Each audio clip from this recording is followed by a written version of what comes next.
Hazel Cuser. Any connection to the others? Only by virtue of employment. She's got a good lawyer. Knows how to write a good letter anyway, that lawyer. And she no longer works here? Left 6 months ago. Makes 4 now. 3. 4 if you count the Monsieur girl. I wouldn't include her. She worked here. She also worked other places, and what she died from, you couldn't pick up. At least I don't think you can. That's not funny, Charlie. Besides, that's just some idle talk. In my experience, there's usually something to the idle talk, especially when it comes to girls like that. Comes from a large family, doesn't she? Italians. The conditions they live in, 10, 12 people in 3 rooms, it's one if they don't all die from one infection or another. 3 then. And how many dead? Only Miss Maggio, but I haven't heard from her people yet. It's too late for them anyway. The statute of limitations is 2 years. But Miss Cuser is another story.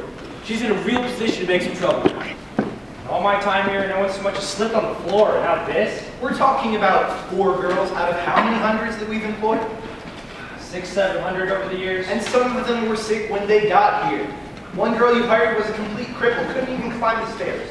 Her father carried her up to the studio every single morning. It didn't matter to me how she got up the stairs. She was a fast worker and a very sweet little girl. But she was in poor health. She needed the work. Arthur, Charlie. And not just for the money, to feel productive, to have a purpose. That's what work does, Charlie. It gives us a purpose. So I don't see any reason why we should stop hiring girls like that. When they get sick and they blame us for it, you should start reconsidering your policies. Let's see what Dricker has to say. Drieger, some professor at the Harvard School of Industrial Hygiene. He chairs the department, and he's agreed to take a look at our operations. Don't you think we're jumping the gun a bit looking at him? We've had 6 girls quit this week. And Mrs. McNeil tells me there could be more. Girls come and go all the time. Not like this. These girls are terrified.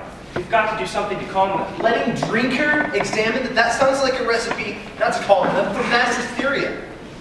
We'll call it a routine physical then. Edward, Companies give physicals all the time. well then Dricker will start next month. In the meantime, I recommend we make an offer to Miss Cuser. Settled? There's no proof her problems are connected to us.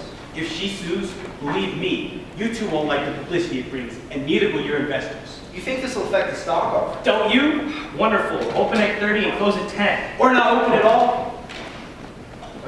If we give this girl something that'll keep her quiet, It would be a condition of the settlement. maybe we'd better do it. Suppose this lawyer's got a racket going. He finds the sick girls and convinces them into making suits. Then we reward him for his larceny? Unless Miss Cuser genuinely believes she got sick here. It could be as Charlie said. She comes from a large immigrant family, not well educated, not a lot of resources.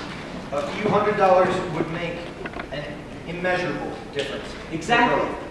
Pay a few doctor's bills, buy some medicine.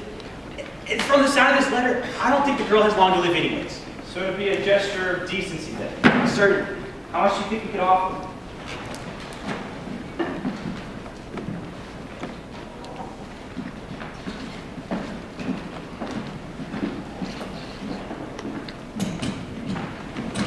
March 24th, 1924. Jack Youngwood for the Ledger. Nancy Jane Harlan for the New York Graphic, the Graphic's only girl reporter.